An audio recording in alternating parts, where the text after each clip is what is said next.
right, welcome to Men On, our show featuring myself. I'm Tony Scott, Mark Clark, and Troy Johnson, and we're Men On just about any topic that's out there. Whatever's out there, man. You know, United States, they lost the World Cup match against Belgium earlier today as of this recording. It was a heartbreaker, and then they came back. Yeah. They just ran out of time. You know, the interesting thing about soccer is they put you on the clock, and then they don't tell you. It just starts counting down, and then the referee decides on what minutes they're going to add at the end of the game, but you never really know that during the game. It's just what is it, a 90-minute match, and it just it's 90 minutes, but injury time. Yeah, is added but you on don't know. end. But as a player, you don't know that, do you? Until the end when they start. Well, they know it. Oh, they do. I mean, if you took a tackle and your legs hurting, when they fold and they crumple up like Chris Bosch. Yeah. Then the clock's running then, so the time starts. Man, starts we're not even on a minute, and we got a Chris Bosch mention, man, already. Man, this is going to be a good one today. Had to get one in, yes. Man, so that guy who bit that soccer player, yes. First he said it was an accident, right? Right. Even Mike Tyson, when he bit Evander, he said, "Yeah, I bit him. What do you want? What do you want from me? I bit him. It was ludicrous, but I bit him. I bit." This guy's like, my mouth hit his shoulder by accident. What is the hell? Now he's apologized and says he won't ever do it again. Right. Yeah. We know you ain't never gonna do it again. Get your ass down. But wait a minute, this is the third or fourth time he's done that. Yeah. He's a habitual biter. Yeah, man. Did you see the big ass teeth he had? Yeah, he got some chompers on him, man. That dude right there. He had a bunch of whiteboards side by side, man. I think he's got a magnet in it. It's like a shoulder magnet. Just go bite. He's from Transylvania, damn. On the back of his jersey, when they put their name, it says Hungry Jack on the back, man. So it's like, his teeth said, "Look, if you're not going to bite anybody, I am." Wow. It's like they have a mind of their own, man. So now, since you brought up Chris Bosh, oh boy, yes. Okay, so LeBron has opted out. He's a free agent. Yes. Okay. Now, has Dwayne Wade officially opted out? I heard that he has. He opted out during the playoffs. Yes. So has he officially opted out also? Yes. Because I heard a statement from Pat Riley, supposedly from Pat Riley. And Chris Bosh has also. Yes. Everybody's opted out. So are they planning on taking their threesome and going somewhere else with this as a group? No, they're trying to by opting out and taking, LeBron says, "I want a max contract. I want top dollar." He's never had it in his career. Here's a chance for him to get it. And I guess they had a little summit, and that's probably the conversation that they had. So Bosh and Wade would go for a lower contract. Now we're talking about millions. It's not like they're gonna take a haircut, but they're not gonna take it's not gonna be crazy. And then LeBron will be able to get his money, but that'll leave enough clearance for them to retool with some other old ass players, old washed up players. Whose ACL surgery didn't heal up right and stuff like that. Okay. Exactly. I think this is the new NBA. I think all of us old heads need to shut up and just get used to it. This is the new NBA, and I think it ties into what I always talk about, guys, the entrepreneurial piece, that these guys are for self. It's no longer the company. We always bring up, well, Barkley and those guys, they didn't do this. They couldn't do it. Right. These guys can do it. So instead of the company doing what the company tells you to do, they are taking control of their careers and doing what they want to do. Do the fans suffer? I don't know. I don't know if the fans suffer or not, but I think it's the new age, as was indicated by what Jason Kidd did too. Well, Jason Kidd, I'm not feeling him. We'll talk about him later, but I don't think anybody begrudges LeBron James getting paid. He's the greatest player in the world. Well, I think you have people. Now I will say this: I didn't like, and Mark and I have had this argument on a couple of occasions. The "take your talents to South Beach" moment, I think, was horrible. Yeah. It was horrible. I think if you really, one day they're going to sit down and they're going to ask LeBron in a retrospective, and he's going to say, "Yeah, I didn't do that right." Yeah. You can go where you want to go, but I think the way it, but I will say this, that as a basketball fan, I wasn't feeling him for a while. LeBron has stepped up since then. I mean, he's been the ambassador to the game. You can't ask more of him. And I mean, there's a repair with me. I can definitely feel it. So, you know, if he wants to get paid, there's nothing wrong with it. I think this thing doesn't work right when you have guys like Dwayne Wade, who literally on his last leg, underperforming. Chris Bosh the same way. So the big three is the big 1.5, really. So I mean, he's got to make a decision on, you know, am I gonna go back into the fray with guys whose playing level is down while I'm at my maximum. So is it possible that Carmelo could join them in South Beach? I don't, you know, I was reading something about the Phoenix Suns, for example. Okay. They're the only team right now that has the kind of salary cap room to absorb Carmelo and LeBron's contract. Okay. And then they have enough young talent that they really could be a beast. But there really just aren't too many teams that are going to be able to pay these two guys. They're the top two free agents out this season. There's just not too many spots that are going to be able to handle both of those big contracts. Okay. All right. It'll be interesting to see how that plays itself out. So we were the BET Awards that came on Sunday, man. Yes. It's like, to me, the highlight had to be Chris Rock. When Chris Rock they played the video of him going to a monster truck thing to ask people about BET, the white guys that go to, I think that was pretty good. But, you know, the Lionel Richie tribute, they misspelled his name. Tony, let me interject for 1 second. I did not watch the BET Awards. No, Troy. You didn't watch the BET Awards? Shocker. But, you know, I'm guessing already by the hesitation, the pregnant pauses, that it was what we thought it was. Yeah. There wasn't anything shocking. There wasn't anything brilliant. There wasn't anything special. I mean, you know, now I did hear Lionel Richie's comments, you know, and, you know, getting the Lifetime Achievement Award. That's great. You know, I did see the, what's his name? Alciana. What's his name? August Alsina? August Alsina. I saw that performance. You know, 3 guys walking around with pants hanging down. Okay. Yeah. Seen that before. Guys. I saw Nicki Minaj and her speech, where she kind of shaded Iggy, whatever, Iggy Big Booty. Was that it? Your white booty. Well, so the Nicki Minaj shade that she threw at Iggy Azalea, to me, it was unnecessary. To me, it showed really, to me, how intimidated she is by this Iggy chick. I mean, Iggy is clearly hot right now. She's relevant right now. But Nicki has her own space. So it's almost like throwing a rope to your competitor. After you've had them in the water, their legs and their arms are cramping up. It's just a matter of time before they go under. And she throws her a rope by saying what she said. It was like a veiled comment. But, I mean, to me, or it shows the racism that exists in hip-hop. Well, what do you mean? Like, I mean, if Iggy Azalea was black, would she be getting that kind of shade from Nicki Minaj? Well, but I think if she was black, she wouldn't be positioned as the next big rap superstar either. Well, she could. I mean, I think Iggy Azalea is Nicki Minaj, but she's white. You know, if you're watching what's going on, it is what hip hop is being whitewashed. You know, like my girls are Iggy fans, as are most young kids, right? And Iggy from the land down under, Australia, but raps like she's black and from Compton or whatever. And if you watch the video, it's like the white kids are cool and dance and have booties, and the black people are goofy.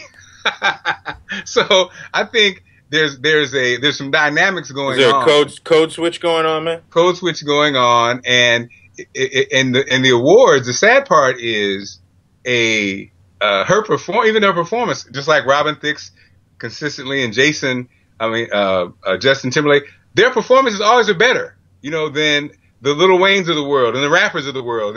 And you know, when you're watching it, the thing to me that's just so frustrating is, like you mentioned, the guys on stage performing you know, I can't think of his name from New Orleans. Mm-hmm. Trey Songz, him, Chris Brown, they all sang songs that meant absolutely nothing. They have all this talent. They can sing, they can dance, but their songs are shit. You know, and they are a Chris Brown who could be a movie star, who could be a dancing star, who could be a mega star. He's in and out of jail and not focused. In the meanwhile, again, the Iggy Azaleas of the world, the Macklemores of the world, the Justin Timberlakes, they're consistent. They have hits. They're doing tours. They're on TV. They're making a name. You know, so it's almost like I think that analogy you said, Tony, the throwing that line out is almost like you're about to get replaced, Nicki Minaj. So you're about to get the rope pulled, and you're going to have machine, right? The machine is going to move you out, and she's probably frustrated because she really is. You know, she's the blueprint. Really, it's like, okay, you're like Nicki Minaj, but you're white. You're blonde hair, blue eyed. You're white, and you're more palatable in a lot of ways because Nicki Minaj's name isn't even offensive. When you have a kid, don't introduce my kid to Minaj and twice at 8 years old. Yeah. Iggy's a funny name. So so I'm sorry I'm rambling on BT because I did watch it, Troy. You know, of course you did. Here my really. I think Chris Rock was great. I think he added some professionalism and added like the seasoned vet thing and the headliner to kick things off. I think what was apparent was, like I mentioned, all these acts that have all these throwaway songs, they won't be relevant in a year and a half, and the performers who go with it, sadly. I think the Lionel Richie tribute was weird because why couldn't anybody sing in Lionel's key? Was he that much, including Lionel? Yeah. Lionel struggled with his songs. Yeah. Maybe the reason he took a break was he can't sing anymore because he really struggled with his own songs, you know. I think there were good performances, but at the end of the day, man, it's like a lot of wasted time and a lot of wasted just, you know, and I know it sounds like we sound like old people, but it really is like, man, give me some, you know. It's true. I think, you know, I saw a comment Dr. Boyce Watkins said on Facebook. He was like, how do you go from, talking about BET, you go from Black Girls Rock to these hoes ain't loyal. Right. You know, I mean, that's a great point. We've had this conversation about BET and the kind of content that they create on an annual basis. On an annual basis, nothing new. And and now it also, you know, like I said, it's trickled down to the artists. The artists are giving people what, or they're listening to the network, they're listening to whatever the case may be. Whoever is wagging the dog. And you keep getting this same old nonsense, you know, and we sound like old people for some reason. Not trying to be old. But then if you don't, it seems like they're just playing to their viewership, though. Yeah. Maybe people like ourselves, maybe we've just outgrown BET. Or playing to the record company. I now, playing to the record company drummer, which does, you know, which you do get the sales. I mean, it's the easy, lazy way to these hoes ain't loyal and I'm boning some bitches. I mean, even a Pharrell is with Daft Punk and with the songs, his album that he's created, which are R&B, solid stuff that's successful. There's a market for that, but I think these artists are lazy, you know, and I think these artists are going after hip hop money too. And so you can put together a beat and a stupid song and get paid versus putting together something of depth and maybe not having the same mega success. So they say, hey, take a look at the Trey Songz. Troy, we met Trey Songz. Yeah. He can blow, and he's talented. But he's chosen to be in that same category almost as rappers singing hooks on rap songs. Because I think he's had a degree of success. When he first came out, he tried to do R&B and didn't have that much success. So I think that's what they do, man. I think they decide, hey, I'm just going to just do this BS stuff. I mean, I think Chris Brown is just misguided, you know. But I mean, even August Alsina is different. Is that his name? Did I say it right? No. August Alsina. August Alsina. You know, our paths are gonna cross. August Alsina is different even from a Chris Brown and a Trey Songz because he's marketed as a R&B thug. Like, that's what I am. Mm-hmm. Like, hey, I got a new genre. I'm an R&B thug. But Troy, you missed it. You know, he cried. You missed that, right? I missed him crying. Chris Rock had a great line. So Troy had fronts. The funny part is he's a great looking guy. He has a star quality. He's from New Orleans. Mm-hmm. And when he got this award, his first award, he cried. He cried. He cried. He was emotional. So, you know, he got up there and he had the award and he was like, he has glasses on and he paused and then he said, man, I said I wasn't going to cry. I forgot this award. I'm sorry, whatever. So he cries. So then, of course, Chris Rock, a couple breaks later, comes back and says, you can't cry with fronts on. Come on, man, you can't cry with fronts in.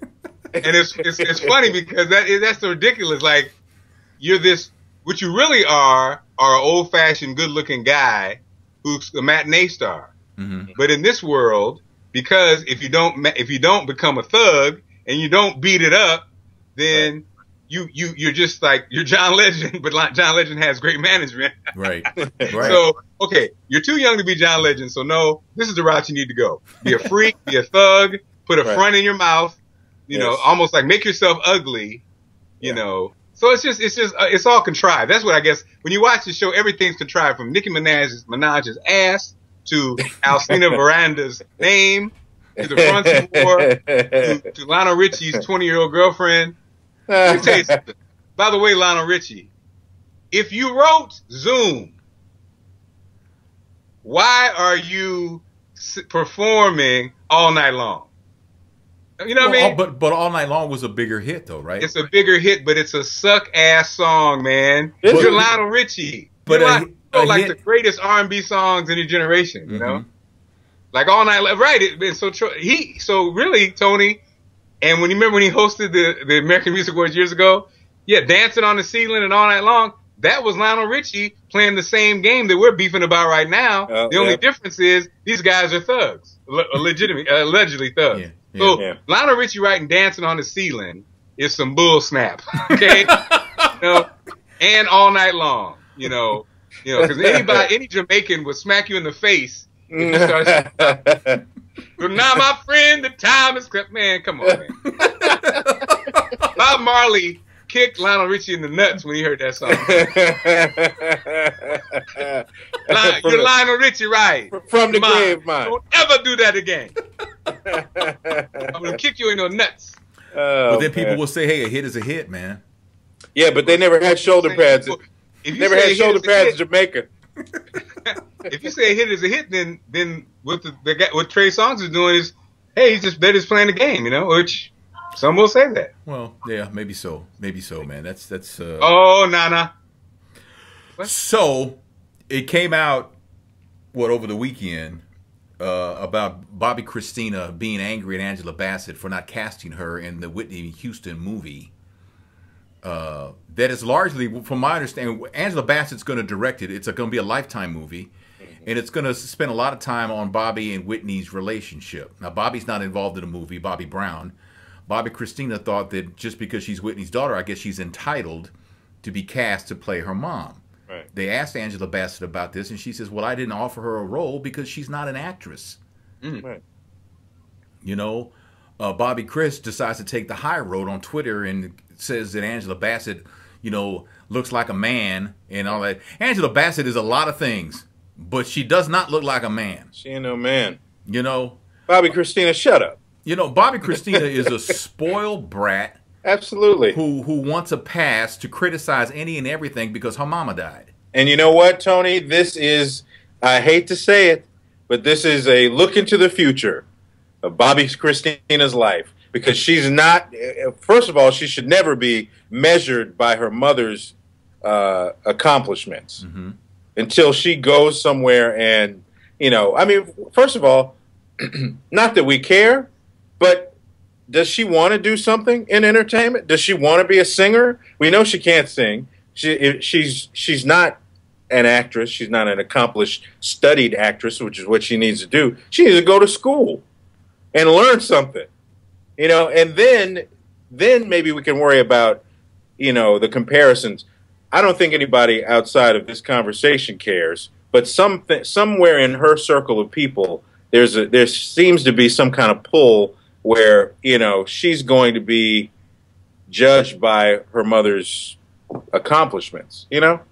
Like someone along the line told her that, you know, you can do what your mom did. It feels like that. Mm-hmm. Why would you, especially when you know Hollywood you know, what people don't know about Hollywood in the industry is it's about respect. Mm. You know, it's all about respect. You know, even if we're talking about Chris Brown and all these other people, when they collaborate and they work together, there is a way that things are done. And that may not come across on the stage when you're acting like a thug or you're doing whatever, but when you go into a conference room and you have a meeting about something, it's all about respect. So you're going to disrespect Angela Bassett? Come on. A woman who, if she gave you a shot, it could catapult you. That's the kind of person you want in your corner. Mm-hmm. So, you know, if not for this project and one down the road, maybe. Yeah, or something like that. Exactly. Yeah. Exactly. Well, I think it was a bad move. And for the Bobby Brown story on Lifetime, you know? Yeah. Who would watch that? I mean, really? I mean, come on, man. You know? He's the king of R&B, Tony. Well, cut it out. You know, but hey, man, if I want to watch, it's my prerogative.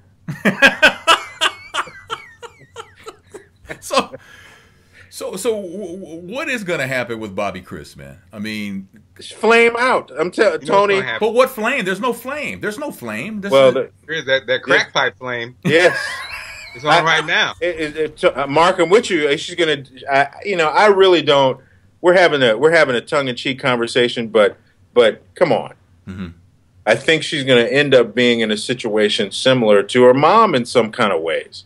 I don't want to say. Don't put it out there, Troy. I don't want to say it like that, but I mean, you know, there are already a series of questionable decisions that have been made. And how old is she? 22, maybe. 22. I mean, you can go back to the reality show and see where, you know, look at the foundation she had. Mm-hmm. I mean, she was wilding out on the TV show because her parents were wilding out on the TV show. Mm-hmm. So now she's old enough to do whatever she wants to do, and she's already married her brother. Now, I've heard some people say that, you know, it's not really fair to say that she married her brother. Okay, she married her cousin? But, I mean, from an outsider, okay, this was a young man who we never even heard of, right, who apparently Whitney took in. Mm-hmm. For whatever reason, mm-hmm. and he was allowed to live in their house. Mm-hmm. Mm-hmm.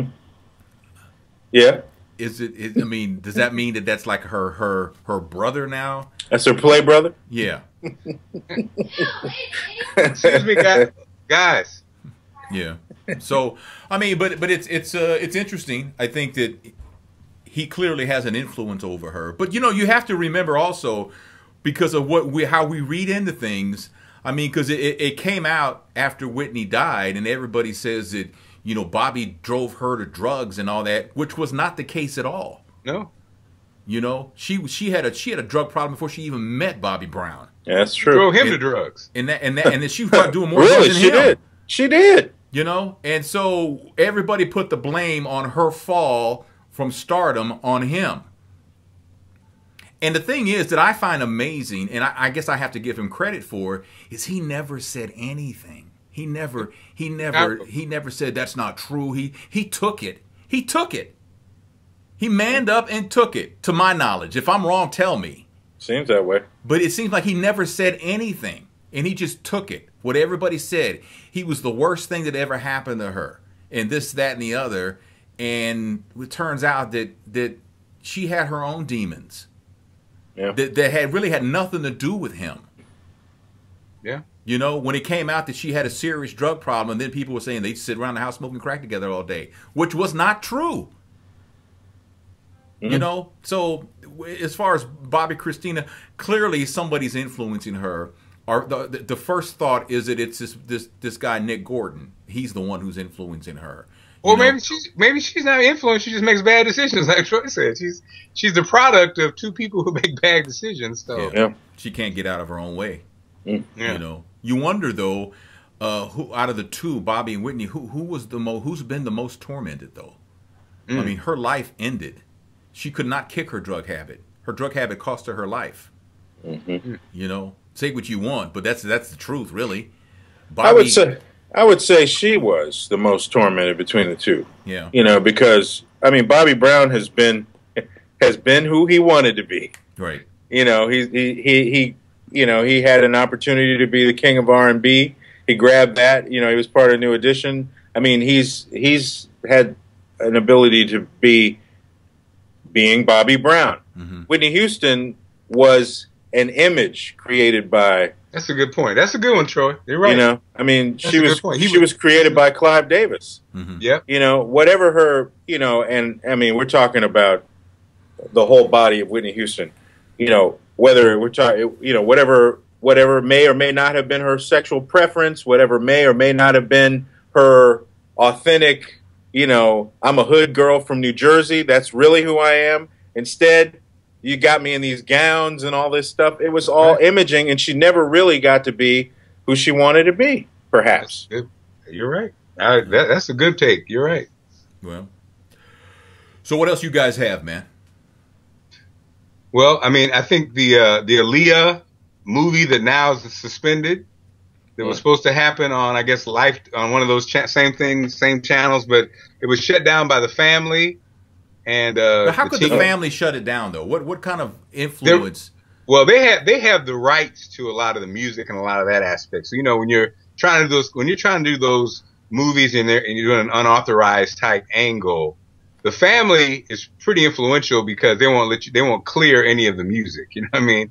And that combined with the family dogging out the choice for the young lady from Disney. What's her name? Zendaya. Zendaya Coleman. Yeah. Now, what was wrong with her?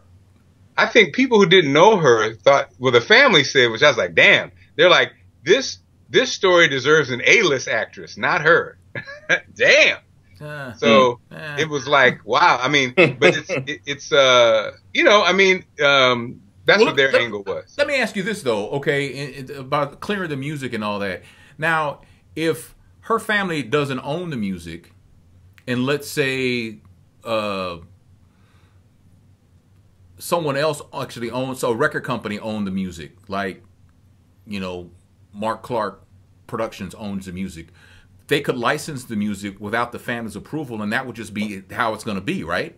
Yeah, but I think Barry Hankerson was her management, and it's R. Kelly's management. And it was also her uncle, right? It's her uncle. So I think that there's a lot of, they could make it, they could create, you know, and I think also the network it wasn't worth the funk that it was creating also, I don't think, for the actress, for what it was, because they were, allegedly they were going to get into the R. Kelly relationship and blah, blah, blah, blah, blah. So the family's like, they didn't really want it to go down. So I think they just said it's suspended for now. They may so it is suspended, because I mean, the only thing last I heard is the girl bailed out, Zendaya bailed out. No, it's suspended. Oh, she did bail out and it's suspended, but I don't know what came first, you know. Okay, I got you. Troy, we mentioned early Jason Kidd's situation. I don't know. We've been kind of sports heavy.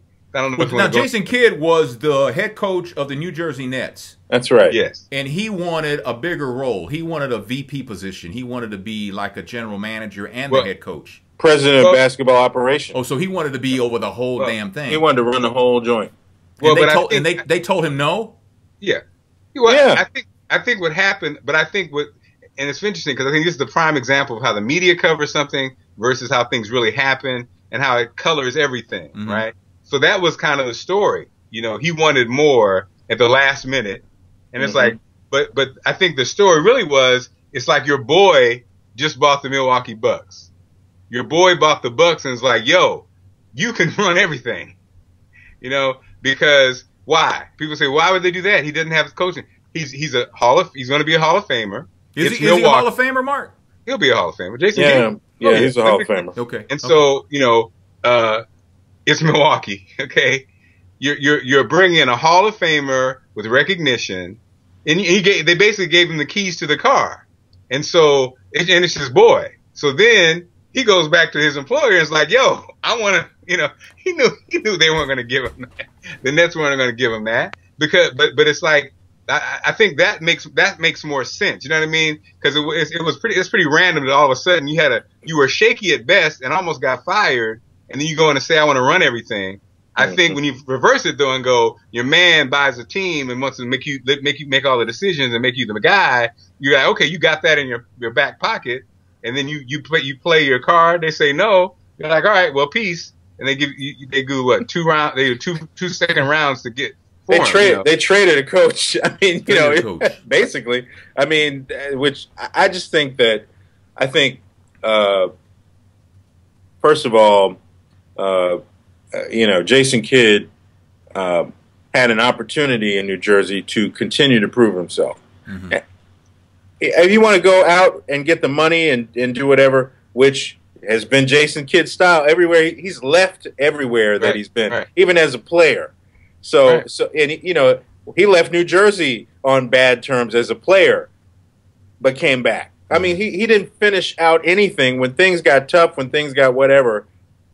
It was, all about. He was the Larry Brown of NBA players, man. He's all about himself. Yeah. I mean, even Larry Brown set you up. You ready to go, and he just didn't want to stay because he wanted to move on.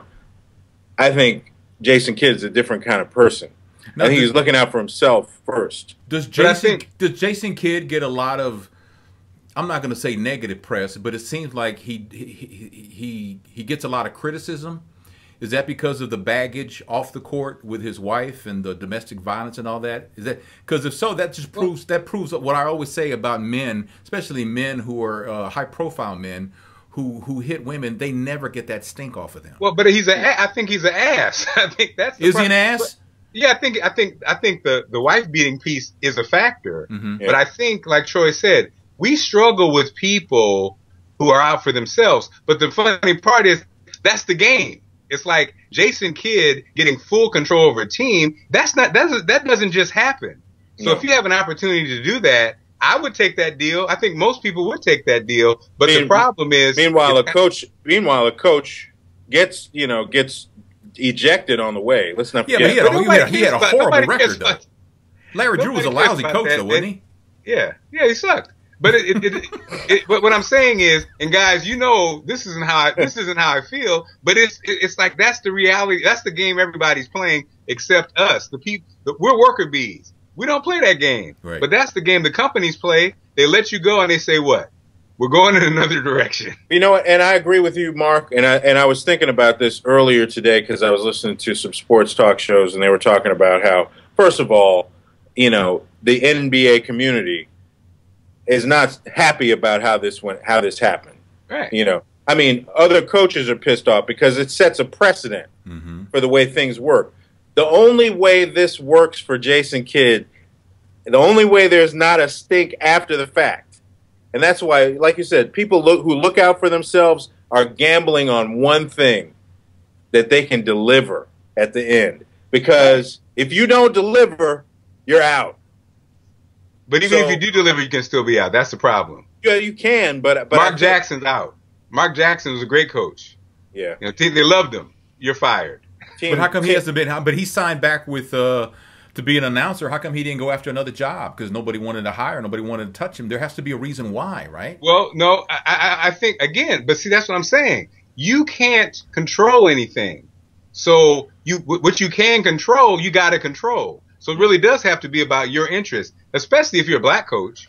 You don't get a shot. It's not like you get multiple shots of this. So Mark Jackson, he's a great coach, and the team loved him. He said that, I guess, the disparaging remarks or the ownership didn't like his style. What didn't they like about him? Probably because he was opinionated and he probably didn't let them influence him.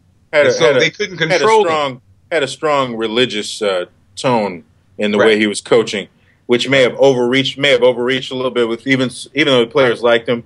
I mean, that's a kind of the inside story that it was like, it's a little too much, But I don't think that he left because the players didn't like him. I think no. The ownership didn't like him. Yes, no. But I think that the seed was sown by just being a little bit too churchy, too shiny suits.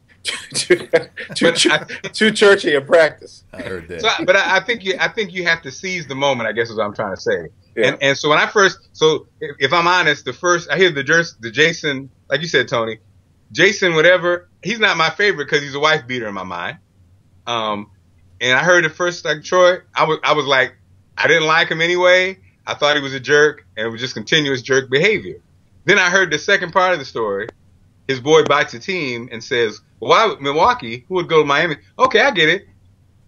Going to Milwaukee, for the people in Milwaukee, they're like, he's somebody who brings a certain degree of shine to our organization that nobody wants to see. Right, yeah. The franchise. So then I thought about it, and I said, you know what? That would be, if someone offers you the world in Milwaukee, you might have to take it because they don't offer you the world often. Right. So you go for it. You probably, who knows? He probably got I bet he got a guaranteed deal too, like probably 3-year deal or something to control. When's the last time you watched a Milwaukee Bucks basketball game? Yeah, never. Yeah. Sidney Moncrief was playing. Right. I don't think I ever watched a Milwaukee Bucks. Sidney Moncrief just sat up at his house and was like, somebody said my name. Yeah. Huh? Jack Sikma was playing. No, Jack Sikma. See, Troy's unfair because Troy's from Chicago. So I used to watch the Bucks games all the time. Man. I got a story about it. Did you all hear about Charlie Bothell? I hope I'm saying his name right. Oh, no. Yeah. This kid from Detroit, Tony, who had been missing for 11 days. Oh, the guy in the basement. The kid in the basement. The kid, he'd been missing. The FBI has been to the house. Detroit Police Department. The whole city is looking for this kid. And his ass is in the basement. Because his stepmother told him to be in the basement, right? Right. So the father, Nancy Grace, who I'm not a fan. I do not like Nancy Grace. But she's like, we're just getting word that your son has been found in your basement. He's like, right. Yeah. What? His acting, it was horrible. His acting was worse than Halle Berry in Monsters Ball. Oh man. He said, "What? My child? What? Really? What?" It was. Oh my God! Oh, what? I was on the ropes. I was like, "This guy right here is about to get crucified on national TV." But I spoke too soon, Tony, because it turns out, like you said, the stepmom hid the boy. Now, why did she do that?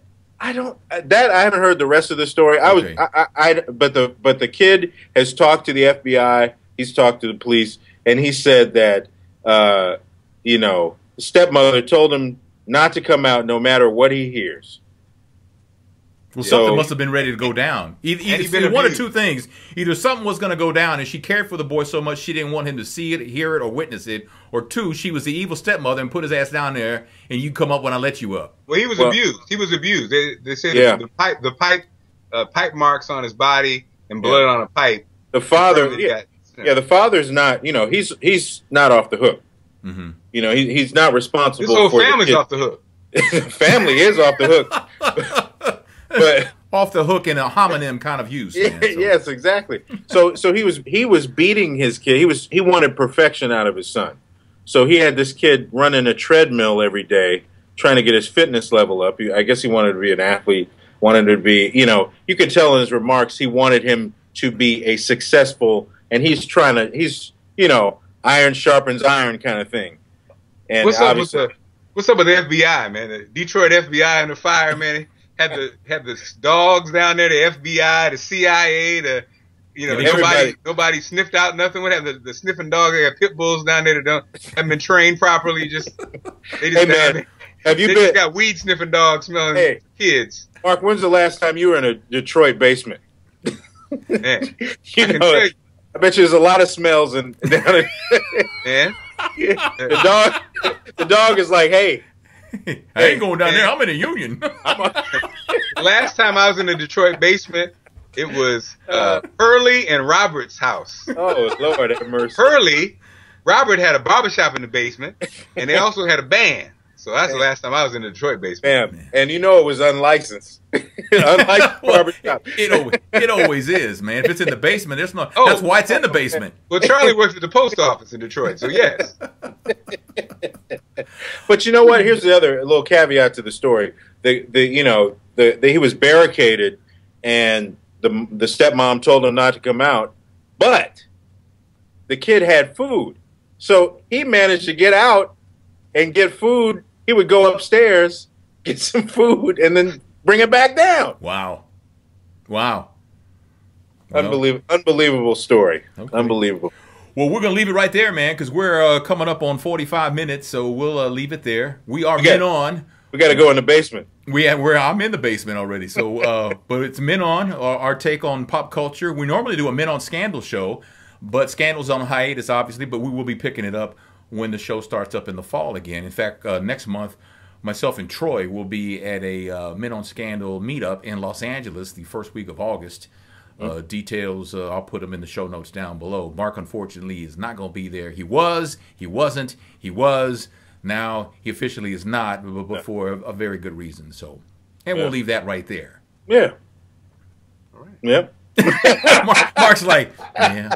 Yep. Yeah. God is good. Good, man.